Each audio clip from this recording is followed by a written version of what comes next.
to Everything Went Black, Mateo. I'm excited that you agreed to come on the show. And this is, the beginning of a new phase of the story of Everything Went Black. And welcome. Thanks, man. Yeah, I'm excited. We're all excited. We appreciate you calling us. And for those of you out there who have listened to the Metal Matters podcast that I formerly hosted along with Randy Larson and other people for Gimme Metal, Mateo is the drummer in Keverra, a band that made both of our lists of top 5 records in 2020. And aside from Keverra being a great band, Mateo and I have been friends for several years, having met on the 16 Tombs tour from that was like a long time ago at this point, wasn't it? 2012. Damn. Yeah, the 16 Tombs grinder. Holy shit, it's that long ago? 2012, 2013, yeah. Oh my That's God. when it was, yeah, I think 12. Damn. Seems like yesterday. There you go. Fuck, man. I guess that's right, man. Damn. Okay. So that's when you and I met. That tour was pretty fun. It was a couple weeks long, and you came over. Did I pick you up at the airport, or did you just show up at my house one day? No, man, I car service. I showed up at your place in what was it, Greenpoint? Is that where you were at? Yeah, that's there? where I was living. Yep. And then we, the next day. This I can't remember if they met us in New York and we all went, or if they met us in Pittsburgh, because I think the first show was in Pittsburgh, right? Or the first show was elsewhere, and we, I think your dudes came over and we all rolled out and met them in another city. Yeah, that's basically what happened. We had Eric Larson was the van driver, and so you and me and Eric stayed at my place that night, and he had the van and the trailer, and having two bands traveling in a passenger van, sharing gear, was almost like one of those European tours where you kind of put everyone in one vehicle and roll. And Larson was, a renowned road guy, driver, drummer, guitar player, tech, all around guy, and we retained his services for this thing. So yeah, it was kind of interesting because that night I had just met you. I didn't really know Larson that well, so it was like the three of us kind of posted up in my apartment. None of us really knew each other that well, and it was the beginning of this little journey we had. Yeah, I definitely remember that part. Yeah. Meeting Larson, he's from Avail and Alabama Thunder Pussy and different stuff like that. Yeah, nice guy.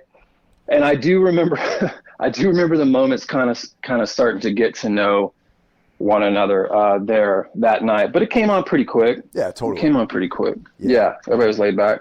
And then the next morning, we drove out to Pittsburgh to meet the rest of your band, the rest of the guys in 16, and then it was off to the races, as they say.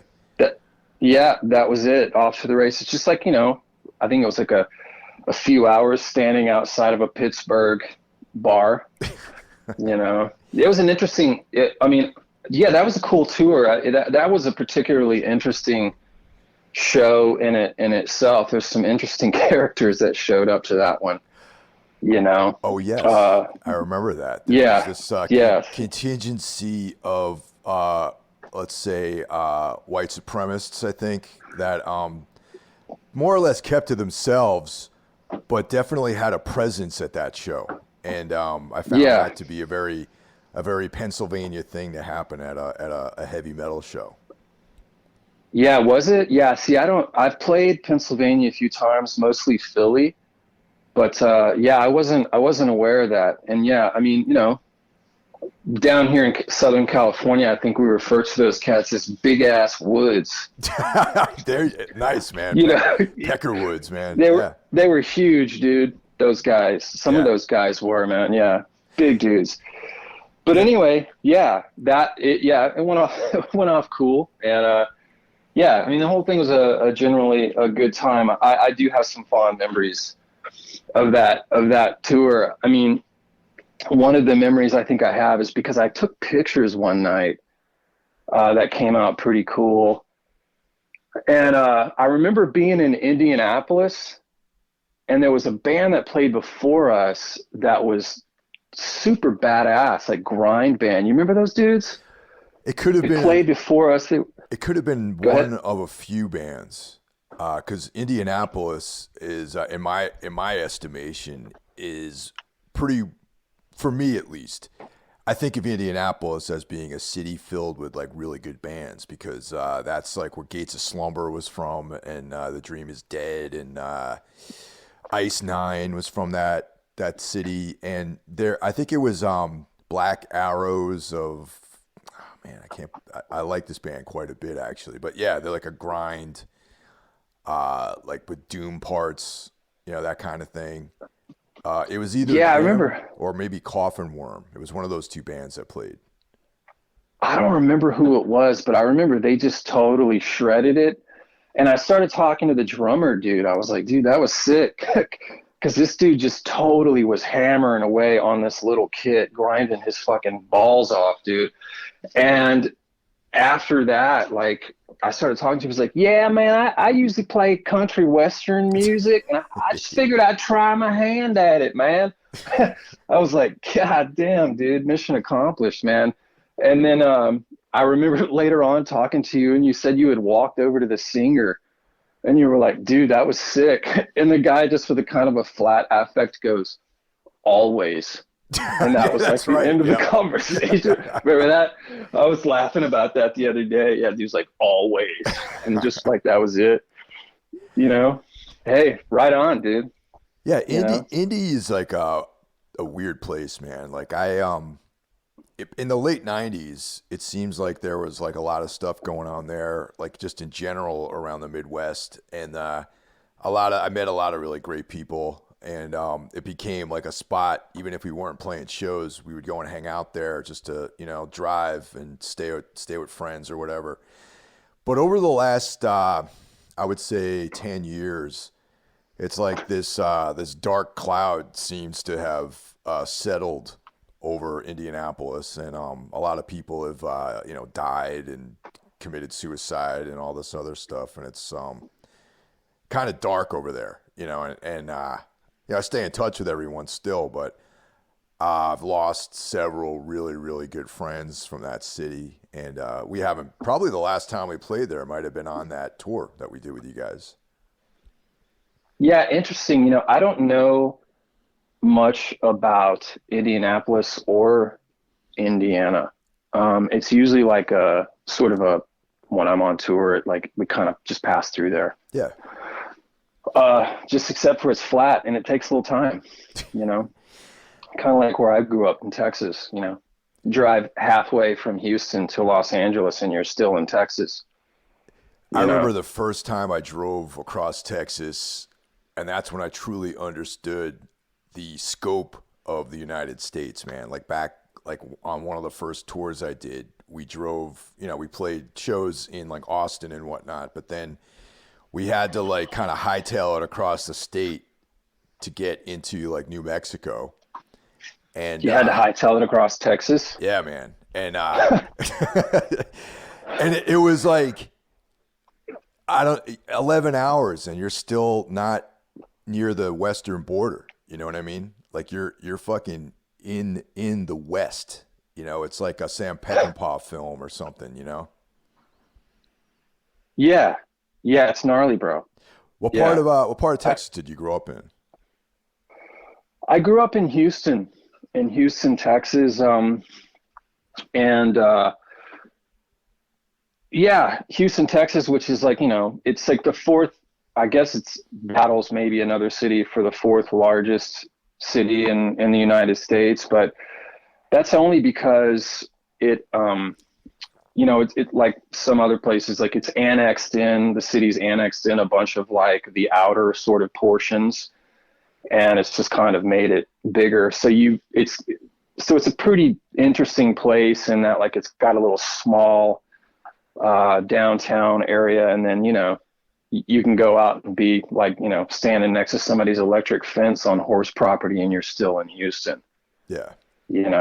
So yeah, but I lived there for off and on for like 27 years. I did bounce around the United States a bit. I quit high school pretty young, and lived in the tri-state, like Ohio, West Virginia area for a while, right on the edge of like Chesapeake and Huntington. Speaking of dark clouds, but yeah, Huntington, man, it's weird what's happened to that place. With all the like fentanyl and all that shit. The pharmaceutical drugs and stuff. But so yeah, I lived around there, and then I lived in Portland, Oregon for a while when I was like 18, 19, hung out there, and just sort of kind of went back to Texas as a home base, usually. But finally bolted out of there, probably when I was like, 27 or so, moved to LA. I've been here ever since, about 20 years. You played in Buzz Oven for a while too, right? I did. I played in Buzz Oven when I was 21 years old. I got into the band. I played in it more than 6 months, less than a year. I did a tour with them, played about pushing like 30 shows with them, Was that Yeah. the tour that they did with Season to Risk? Or It wasn't. That Okay. was a tour. That tour was with Sour Vein. Okay, yeah. Yeah, like the first incarnation, I think, of the band Sour Vein. Yeah, we toured. I guess it was called like 30 Days of Roadkill was the name of that tour, and it was just that, 30 days of fucking roadkill. Sorry, man, I'm dropping a bunch of F-bombs in this, I dude. don't care. No, that's fine, man. There's no Okay, there's yeah. no Yeah, I'll try. censorship. We're free here. This is like a All free right. form expression that we're doing here. Yeah, I'll try and keep it to a minimum so people can play it in like the daycare centers and stuff while they're I at don't think work, we you have know? much of an audience there, the daycare centers, but whatever. It's all good. Right. Yeah. You never know, So, though, I guess. yeah, yeah. So, yeah, when I was like 21, I mean, Buzz Oven had come into Houston and were sort of posted up there. I think they had, by that time, they were looking around for a bass player, but the remaining guys were there. And the reason I guess they were there in the first place is because their roadie sample guy, a dude named Mike Davidson, his older cousin is Nikki, the singer for Verbal Abuse. Oh, wow. Okay. And Verbal Abuse, Nikki, and a guy named Joe Dead, the guitarist for maybe Verbal Abuse, but for another band, Humongous at the time, for sure, that they were doing. They lived in Houston. And so they would kind of stop through there from time to time, and shit was kind of blowing apart. I met Kirk at originally Emos in Houston. There was an Emos there too. The first Emos was in Houston. I met him there, and we got to talking a little bit just about common music. I knew who he was already, and I had a band, and I was like, yeah, we should, play some shows together or something. And he was open to it. But then I saw him later on at a Neurosis show. This is the tour probably right before Through Silver and Blood came out. Yeah. And so I saw him there. We got to talking some more. And not long after that, it was a very interesting day for me when Kirk called me at first, because I was working at a couple of different bars, one of them being Emo's, where I met him. But there was a bar next door that was like this like after hours bar, sort of nightclub. And, I had gotten a call this one day, like on a Monday, which was weird. My boss was like, "Hey, can you come up and talk to me?" It was just like a ominous sort of phone call, in a word, like I knew I was going to get fired. Yeah. Yeah. And so this dude, yeah, it's like, "You're fired, but you can come and I can do it face to face with you."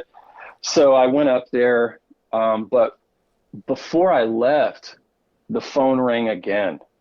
And I almost didn't answer it, dude. I remember the image of me reaching for the doorknob on my apartment is burned into my mind.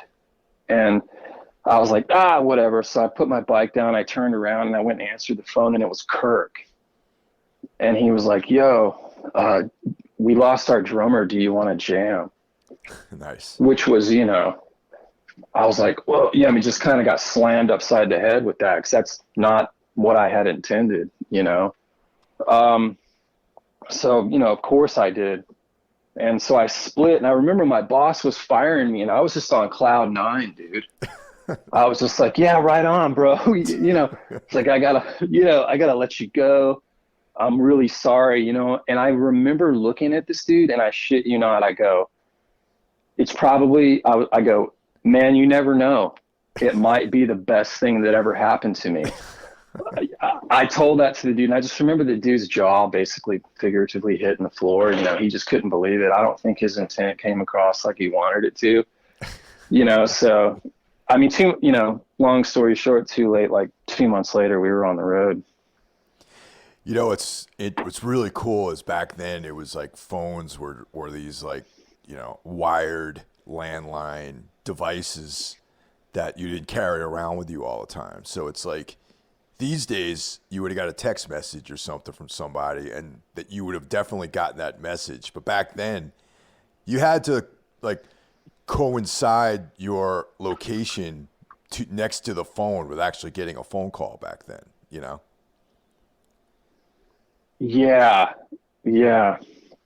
Yeah, you could actually get away from those things in the past. No, totally, man. And a lot of times these days I think about that. Like back when, probably like around that time, in the 90s, it's like you can take a walk and no one would be able to find you. You know what I mean? And there's a certain peace associated with that, in some ways. Well, yeah, I guess that's one way of putting it. Yeah, I mean, I had a friend, a tattooer friend back in the day, and it was right when cell phones were really no longer those like huge like Clash. Remember that band or that video by the Clash, Rock the Casbah? Oh yeah. I think there was one of those old school cell phones in that, Yeah. But a mobile phone is what I think they would call it, But yeah, I heard people say that like when you talked on those things, they like got really hot. You'd start to bum out and get off the phone, But my buddy, back when cell phones, first came out or were getting kind of big, it rang one day when we were in his car, and I was like, "Oh, your phone's ringing." He goes, "Yeah, I don't answer my leash." Nice. And I think about that sometimes. Yeah, and I think about that sometimes. Yeah, because like. Yeah, it's funny. We thought we were the shit when we had Star 69 back in the day, or we figured those services out, and now you're just like being tracked everywhere you go, The other thing I find interesting about that whole idea is like back in the 90s, everyone was paranoid about the government, spying on you and all this stuff. And like, oh, I don't want them to know my information. And now people gladly give up all of their details, their banking info, like their date of birth, their social security numbers willingly to these like Cyberdyne Systems style platforms that everyone is so eager to be part of. Right. And, I think that's one of the arguments that had made it into the public arena recently, that was just sort of making a farce out of the idea that people were propagating this conspiracy of Bill Gates putting a tracker in everyone with the like coronavirus. Oh yeah, I remember that.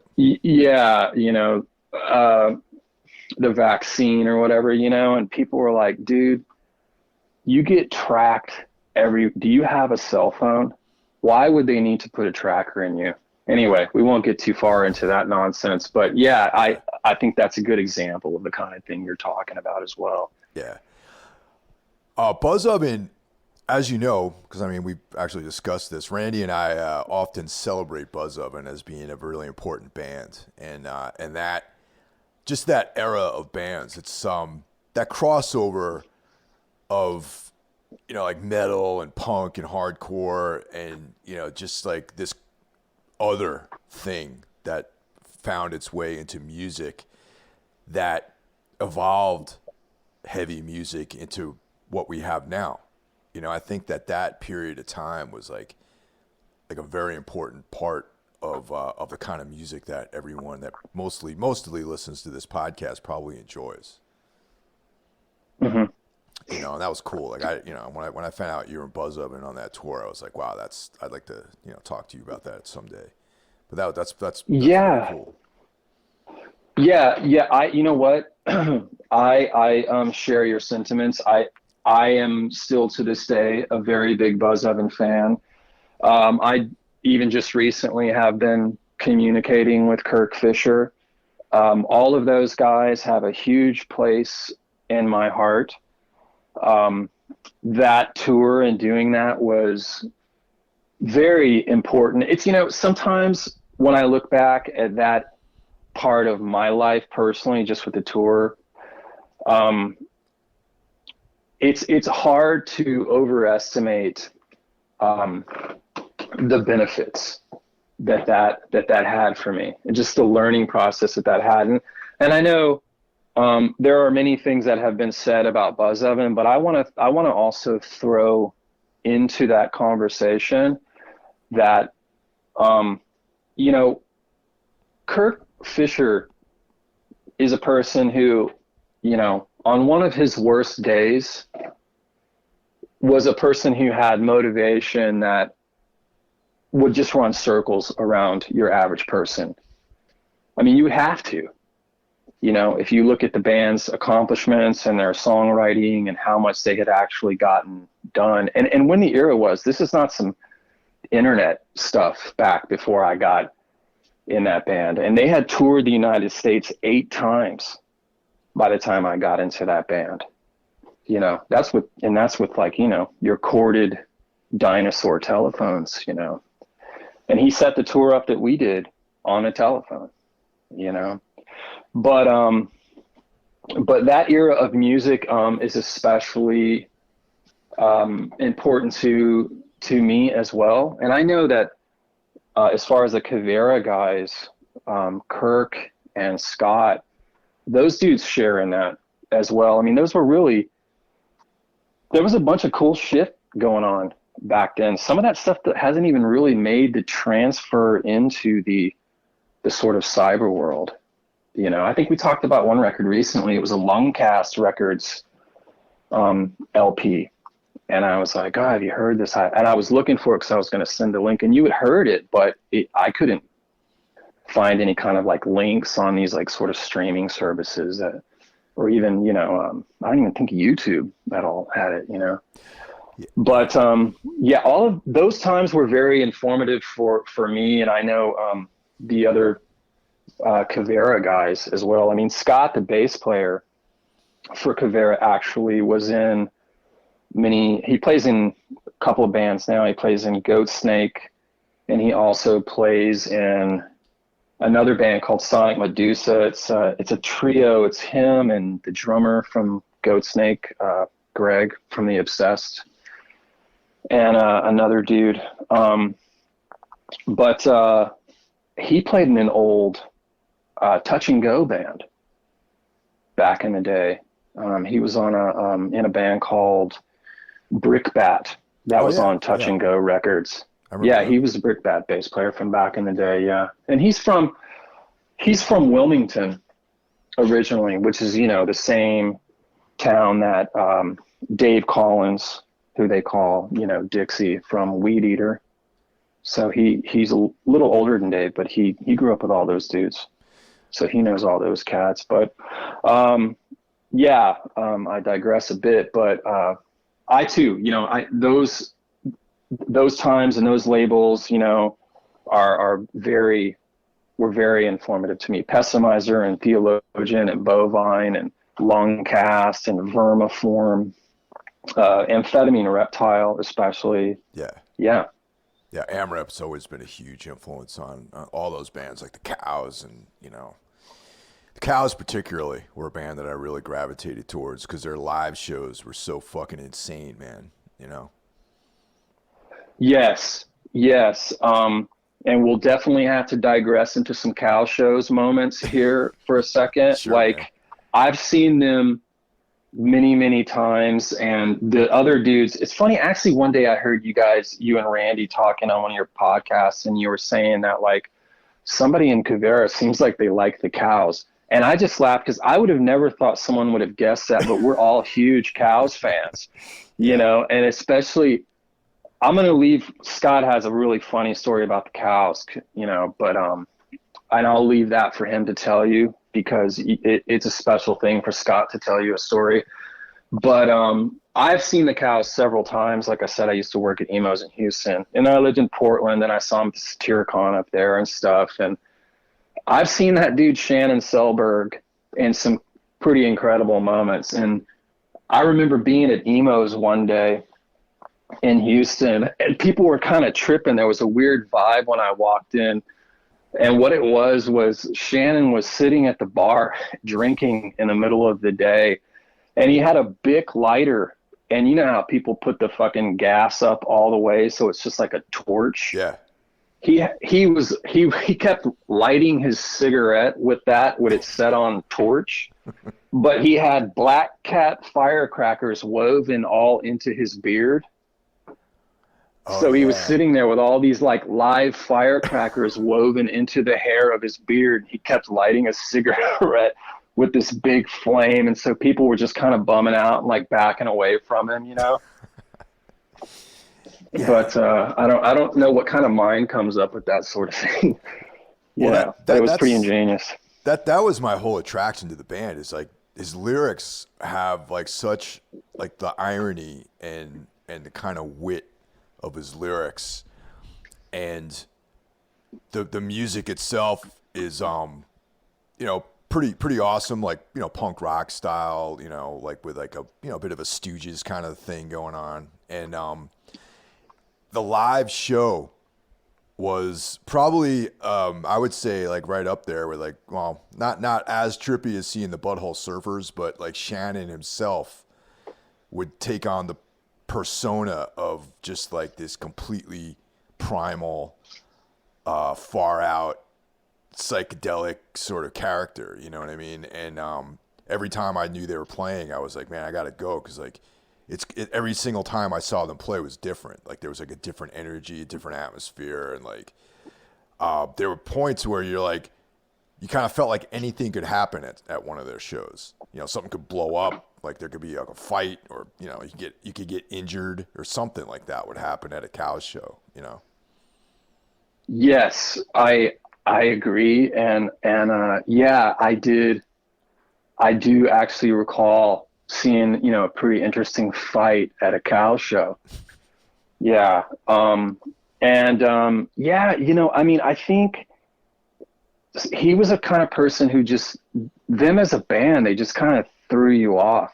And the Butthole Surfers are a good comparison because, you know, you look at like, what's the guy's name? Paul Leary, like the guitarist. Yeah. You ever watch that dude's face when the Butthole Surfers play? No, I haven't. You know, it's no. like, it's the weirdest thing, man. Like the contortions that dude's face does. It's a little bit like an LSD version of, I guess, like, you know, Dave Ed from Neurosis. You know, Okay. he really gets into it, you know, psychically. You can tell by the look on his face, you know. But Paul Leary's like kind of like that on LSD fast forward or something, you know, like, but yeah, they did have some pretty interesting different stuff going on. I mean, Shannon Selberg, I think, summarized it really good in an interview I saw one time. And he said, you know, doing this kind of music, there's, I think, two different categories. He said, there's the rebels and there's the aliens, and the rebels are always going to let you down. Go with the aliens. You know, and I think that's kind of a good summary of the sort of thing that the cows did. You know, they really kind of knocked you off your footing a bit, especially Shannon. Yeah. Yeah, I could agree with that. Definitely. Yeah, I mean, you know, other bands from that era, like Hammerhead. Oh, was yeah. one Yeah. that I really liked. And I mean, of course, The Unsane. I mean, you can't, I mean, just an incredible band. The Unsane, the Cows. I think I got turned on to that stuff because I was a big Mudhoney fan, and they did those Dope Guns Yep. comps, and that's how I discovered Helmet. I didn't know who they were, and then I was like, oh, I like this band, and then I got Strap It On, which is like getting one tooth in your face. To this day, I put that record on. I'm just like, this is badass.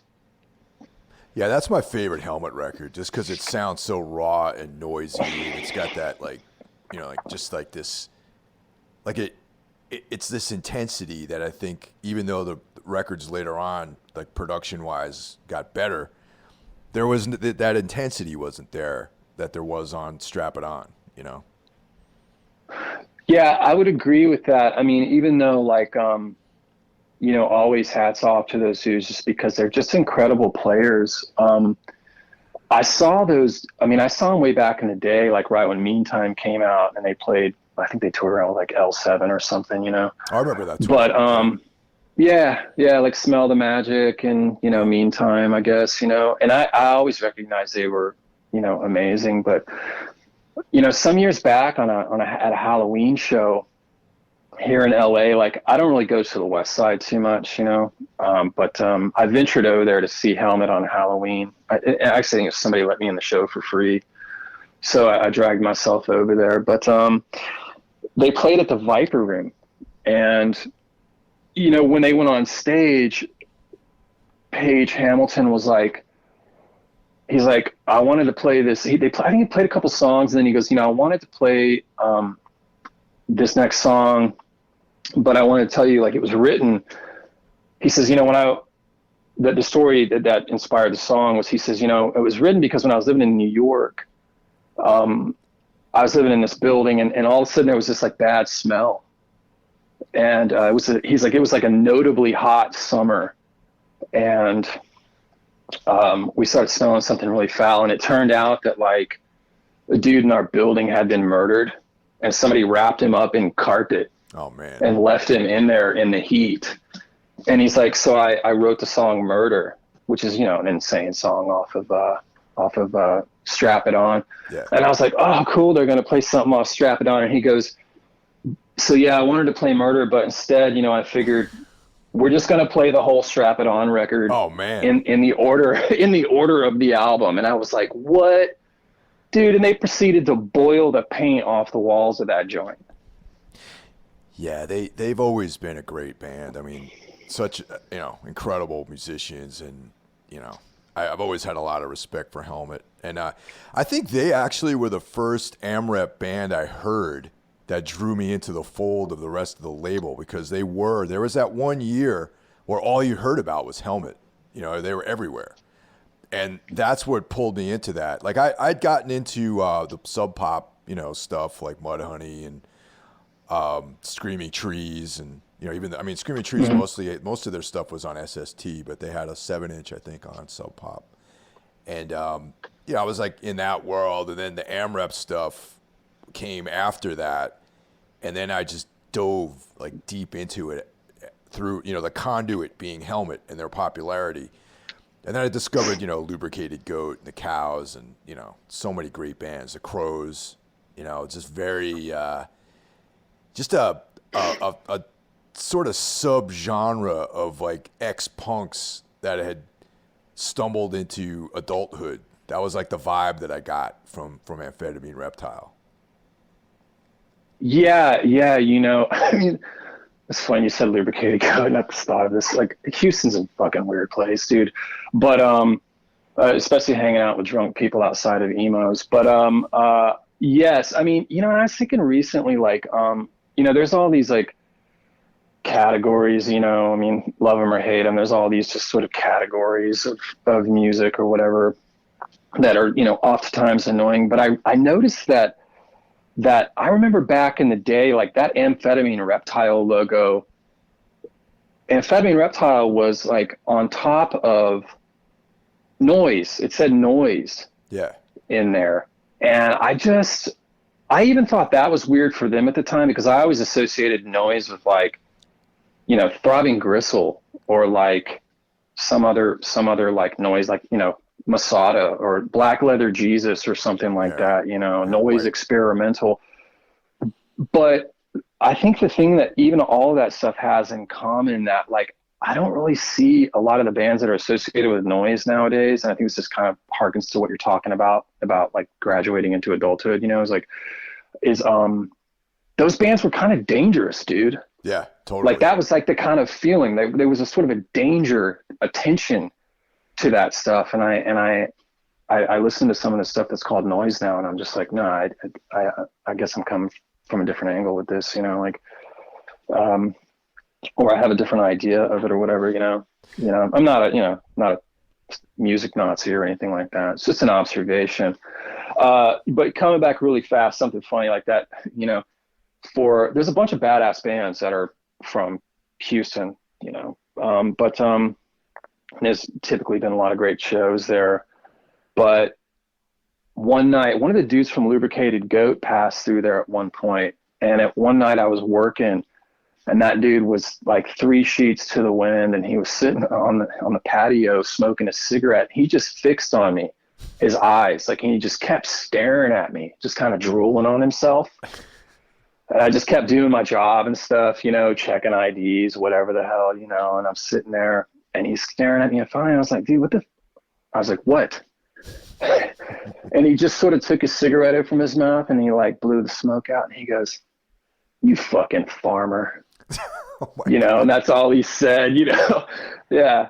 That's why I started laughing when you said Lubricated Goat, Scott was a bass player for Keverra. Go ahead. Was it that guy Stu Spasm, like the lead dude, like the main guy, like the singer guy? I don't think so. I think it might have been the bass player or guitarist for Lubricated Goat, but don't quote me on that. But he was, I don't know which dude it was, but he was in Houston and he was hanging out. And I, by the way, like Lubricated Goat too. They're great, But Lubricated Goat digression, pretty fitting.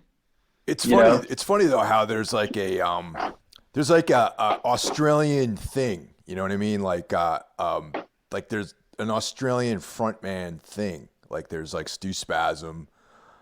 There's the guy from Beast of Bourbon. What the hell's his name? Like Perkins or some shit like that. That guy. Of course, there's Nick Cave. And there's this kind of like rough and ready, like sideburns, black coat, Western thing that happens in Australia, which I always find very amusing. Like all these front men, have like a cowboy shirt on and stuff like that. Yeah, yeah, yeah. Actually, yeah, I would say that like that kind of a tie-in between a place like Houston and just your sort of typical stereotypical aesthetic that you're mentioning is I would use the word feral.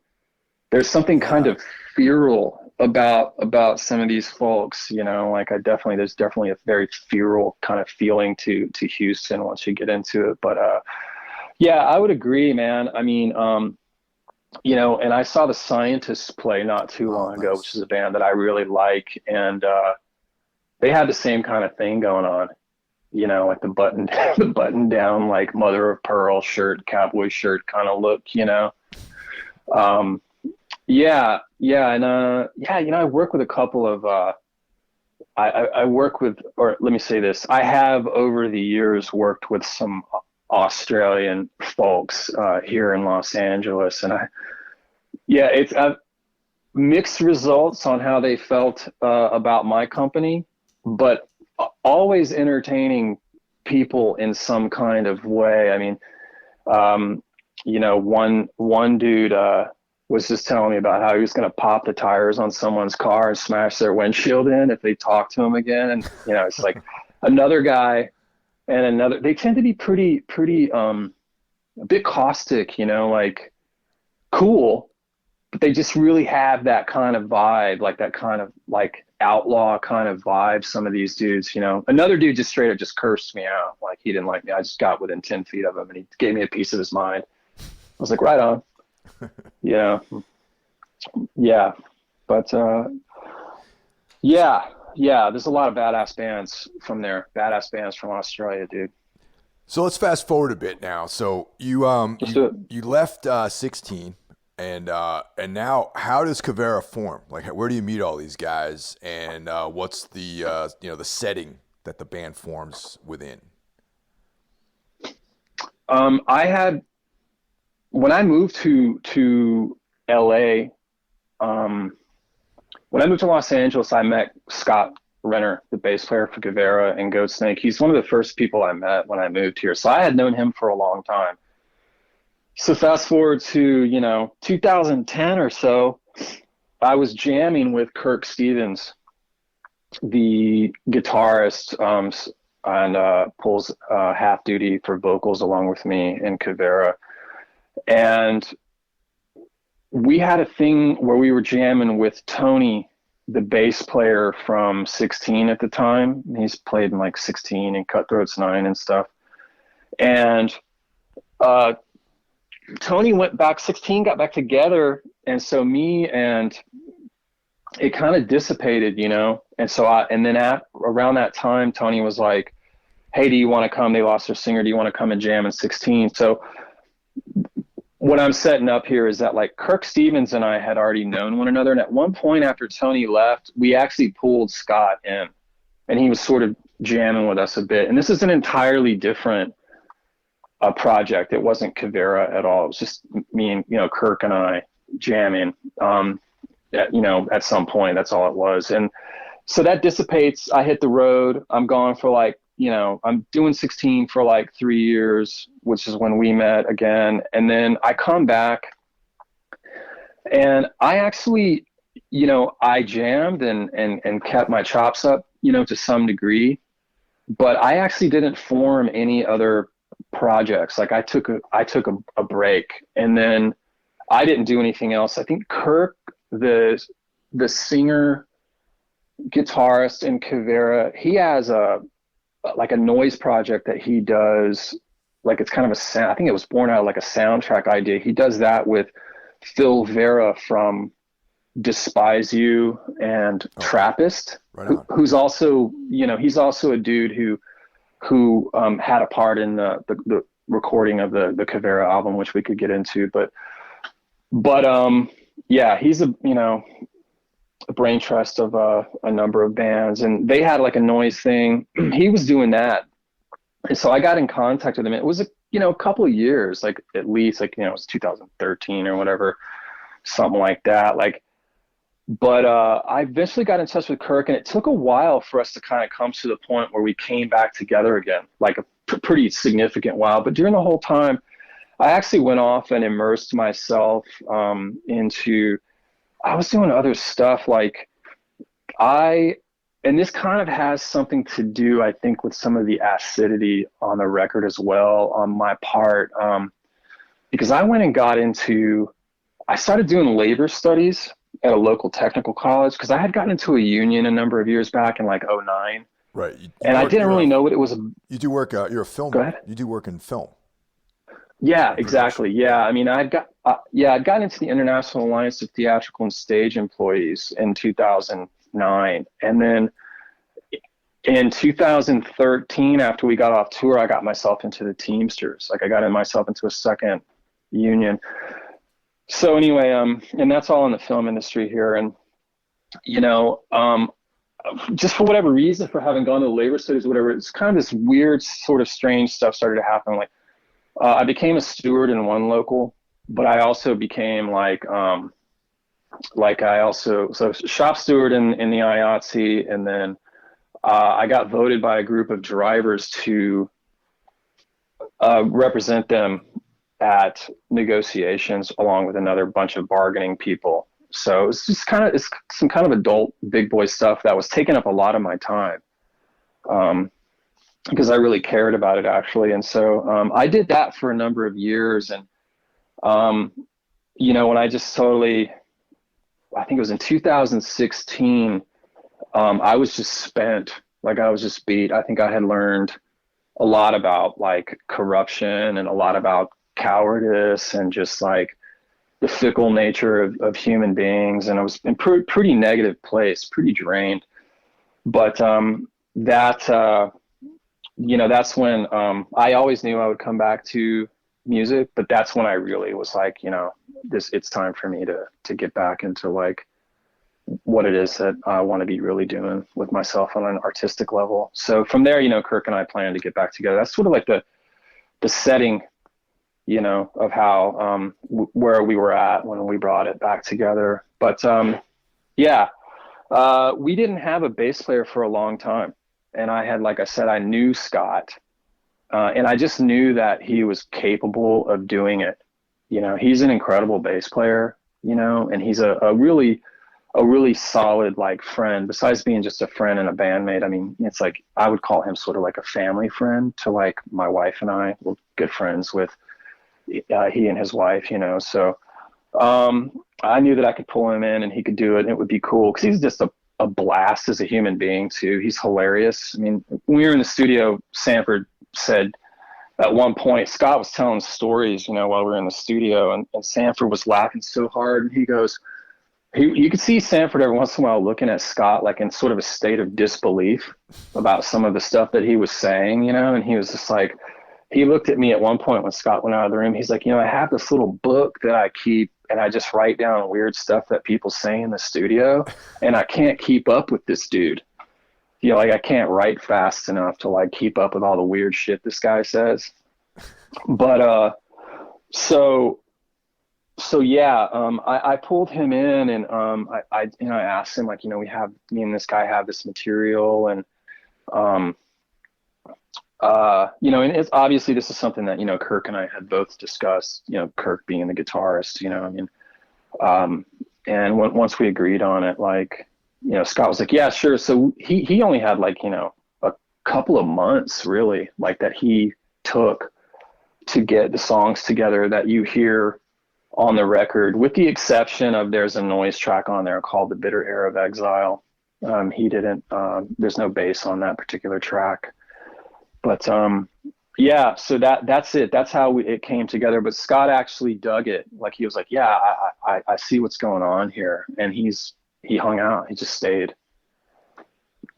That's awesome. So is the writing process, is it like more or less collaborative among everyone, or does like, one guy come in with like a bunch of tracks, or like how's it work?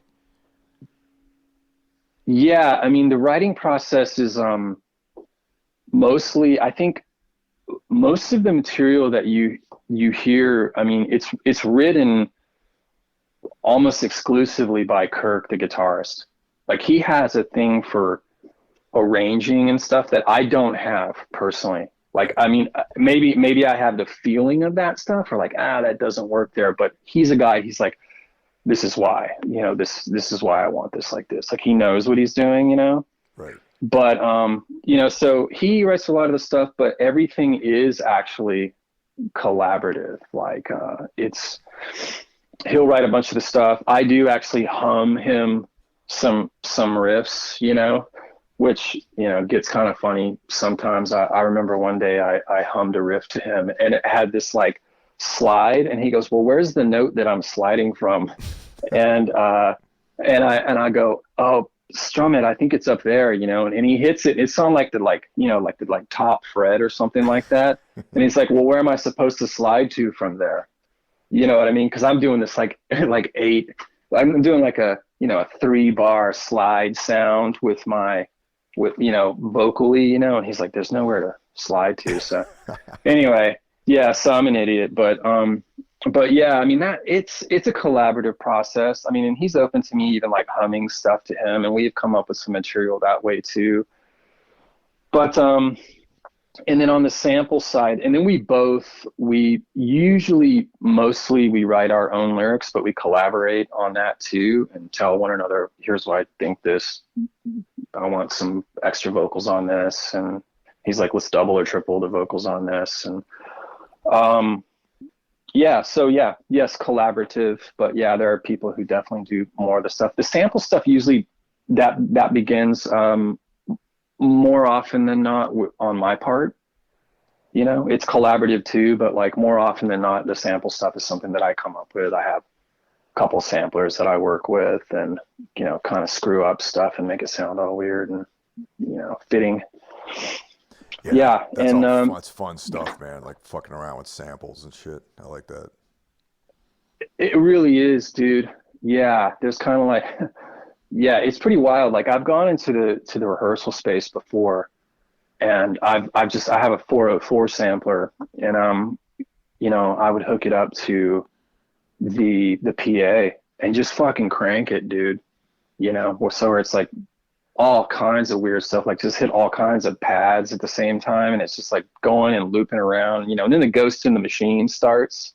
You really get some weird shit going on.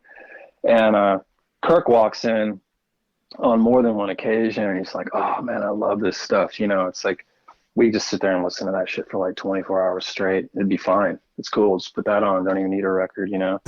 Yeah.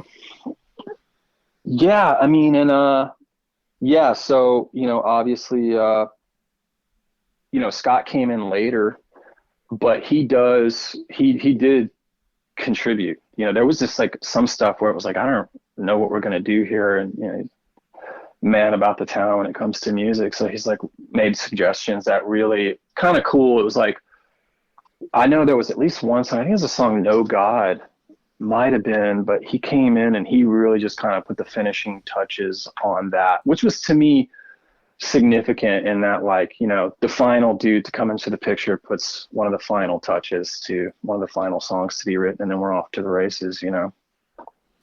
The record sounds great too. I mean, it has like sonically. I remember when I first heard it, I was like, "Damn, this is like really well produced." And then lo and behold, Sanford was involved in the production.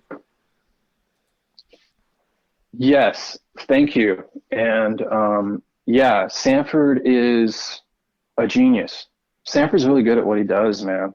Hell yeah. You know, and you know, I mean, it wasn't an accident that we got in touch with Sanford. Like we had heard a number of records that he had done, and the same thing goes with, you know, all the people that ended up working on the album.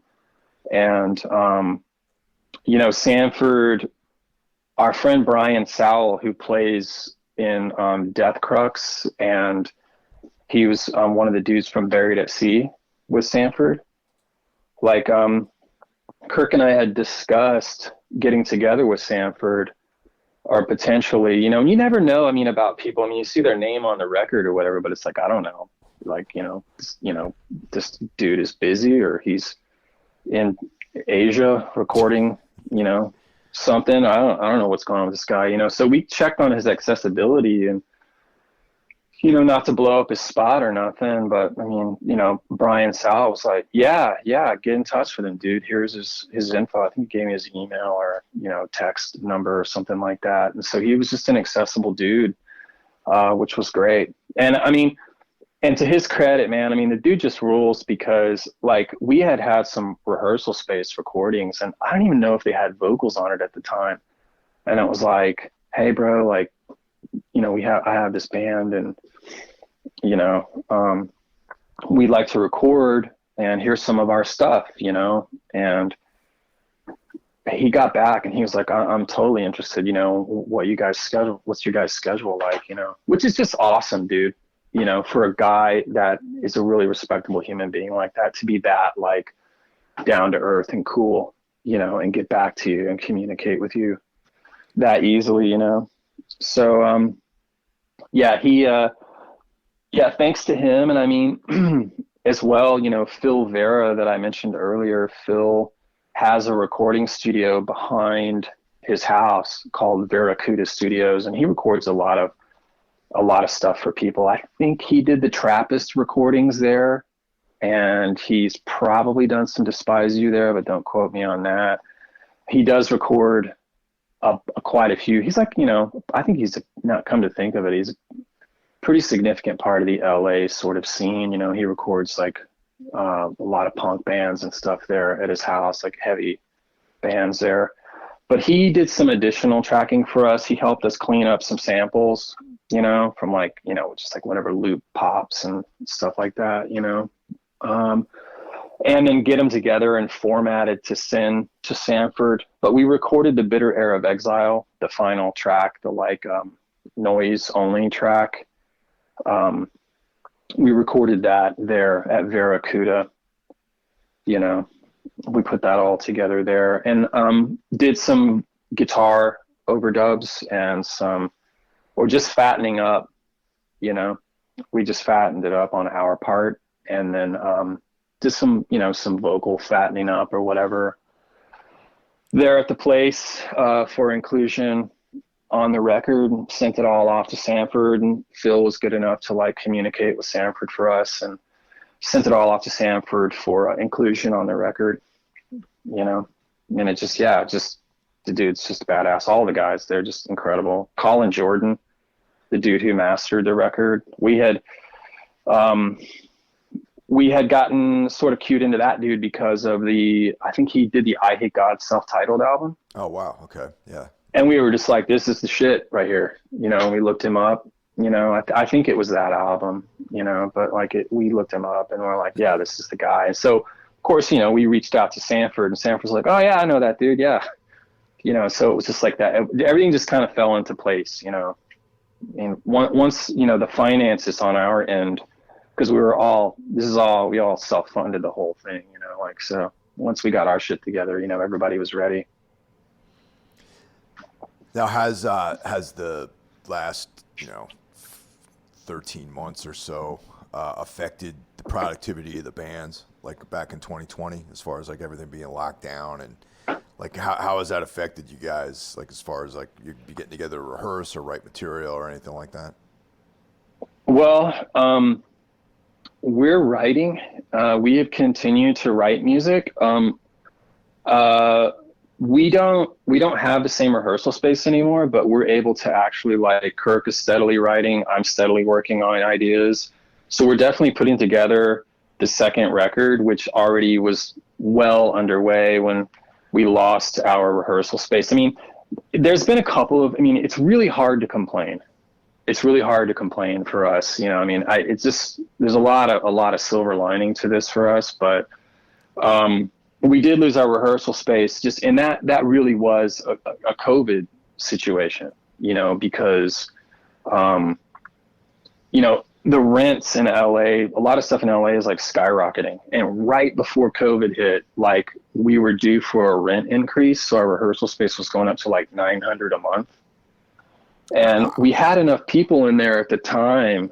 Yeah, we had enough people in there at the time where we could do it, because we had 11 people or something like that, which makes it 80 something bucks, whatever, but once one of the bands had to move, because people were just kind of getting there in the first months of COVID. No one knows what's going to happen or how long it's going to last, and psychically people are just sort of jumping ship, Totally. And I think they kind of got their ass handed to them pretty early on, and needed to make one of the other bands we were with, they needed to make some adjustments. And so once that happened, it's like you're in quarantine or whatever. How are you going to go and meet these dudes to show them the space, or look for roommates when people, the space is $900 a month, and they're like, oh yeah, that's cool, I haven't worked in 4 months, but I think they gave us a break for a little while on the rent, but it went back up. So anyway, I'm just kind of it's a digression, but it's also that's kind of what it sets the sort of scene, around LA, for what's going on and how it's affected us a little bit, but we have kept going. And obviously, your record comes out during a pandemic, I think it's Paul Cott, from High Tone Son of a Bitch, who put out, he plays in High Tone Son of a Bitch with Billy Anderson and Russ Kent.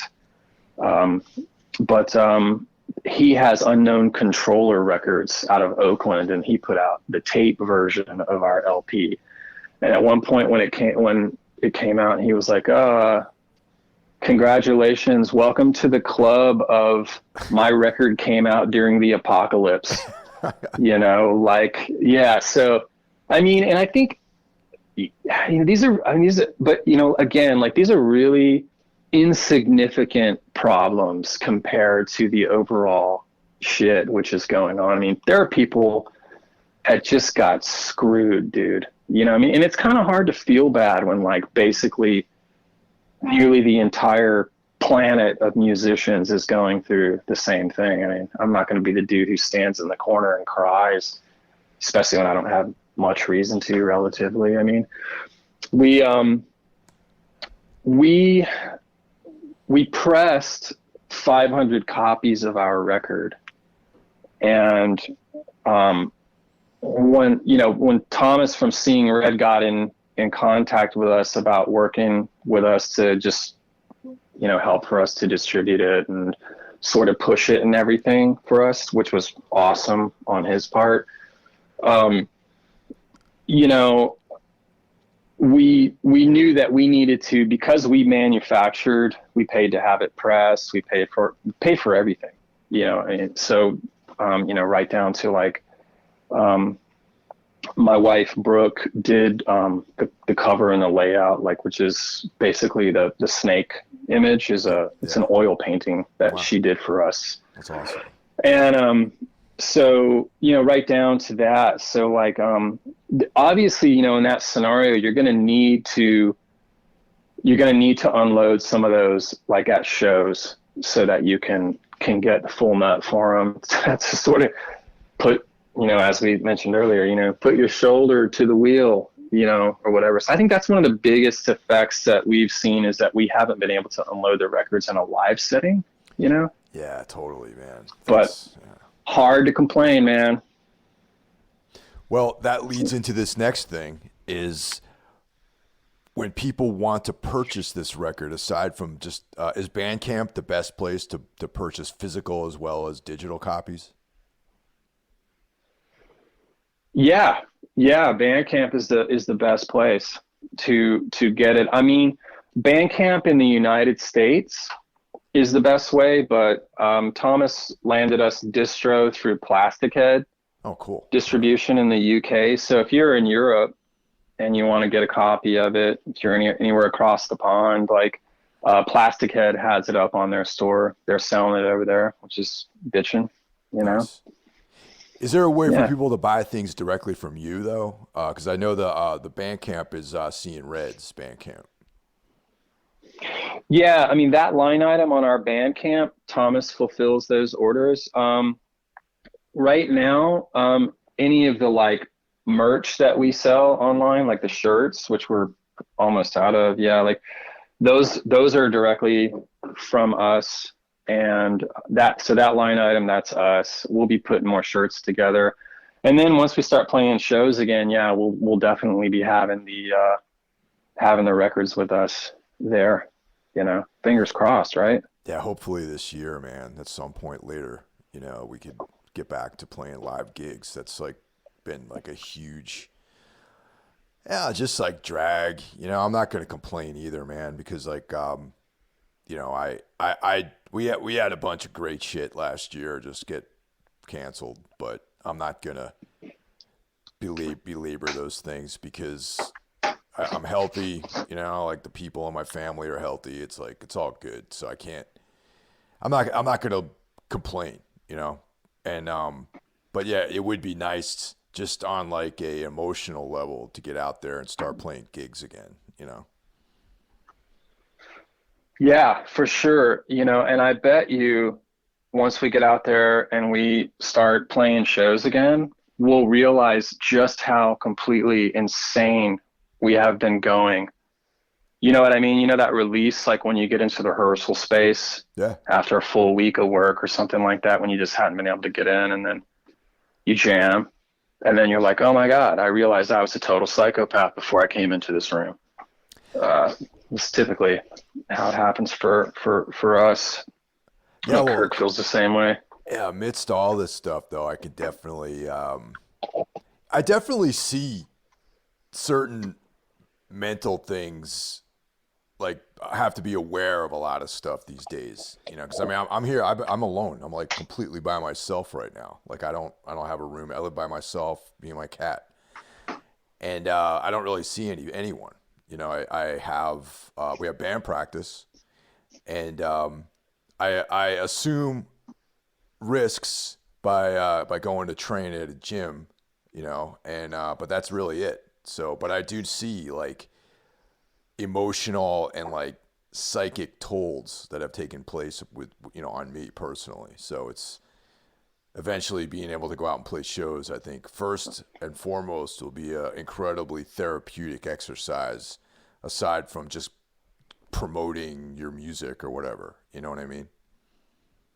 Yeah, for sure, man. I mean, and reminded when you're talking of like that old Henry Rollins line where he's like, sometimes people call me and I just let it ring, you know, and like, yeah, like I get it. Like I'm down for that, but it's been ringing a while, man. You know what I mean? That phone has been ringing for a while now. Um, but yeah, I remember also there was an image that you had put up, somewhere online.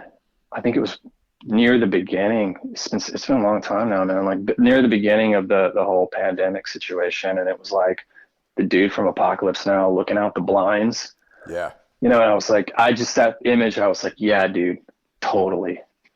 Oh yeah. Just like kind of just like looking out and going, oh fuck, Yeah. But That's real, man, for sure. yeah, totally, man. But it's working out better in Jersey for you though, right? For then being in the midst of like New York City.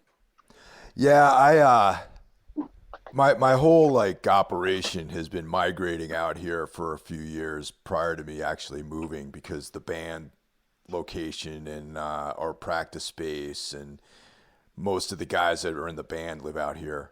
And you mentioned your $900 rent on the practice space, and that reminds me just of the misery of trying to do a band in New York City or in Brooklyn, like just the cutthroat mentality of the landlords who run these places. And, and the guys that I play with now that have been in the band for the last like 3 or 4 years, like we have this incredible practice space out here with like, a lounge, and there's like people don't destroy it, and there's like a working freight elevator, and the room is big, and it's like a professional, studio. It's great. It's like a professional rehearsal spot that you can, when you go on tour, you can leave your vehicle in the parking lot. No one's going to tow it or any of that kind of stuff. We park our van there. And it's, that was like the first inkling I had that maybe moving out here might be a better thing for me, just in the kind of life I'm trying to lead. And and eventually I moved out here, and it's been great. I live in a very small town that's about, like maybe a 40-minute drive to get back to New York. And that's close enough and far enough away, if you know what I'm saying. So that's good. Yeah, dude, that's epic, man. That's epic. Yeah. I mean, yeah, there's a couple of spaces like that around LA too. I think they're full right now, for a good reason. Yeah.